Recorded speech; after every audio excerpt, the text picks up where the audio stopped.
மகனை குமாரனாகிய இயேசுவை சொன்னார், எப்பா நீ இந்த உலகத்தில் போய் மனுஷ ரூபமாக பிறக்கணும், மனுஷ ரூபமாக பிறக்கணும். பிறக்கணுமா? பிறக்கிறேன். நீ தேவனுக்கு சமமானவர் தான், நீர் தேவனுக்கு சமமானவர் தான், எனக்கு சமமானவர் தான். ஆனால் இந்த உலகத்தில் போய் மனுஷனா பிறக்கணும். பரவாயில்லை, பிறக்கிறேன். அடுத்து இவர்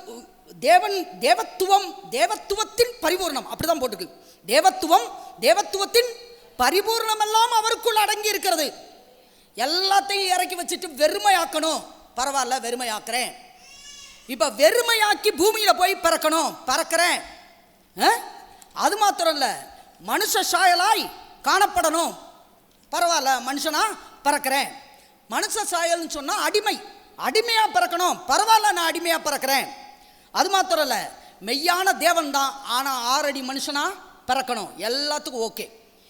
ஒரு வகையில் சொல்லப்போனால் தேவனுடைய விருப்பத்தை இயேசு தன்னுடைய விருப்பமாக சொல்லுங்க மாற்றிக்கொண்டார். தன்னுடைய தரிசனமாக மாற்றிக்கிட்டார்.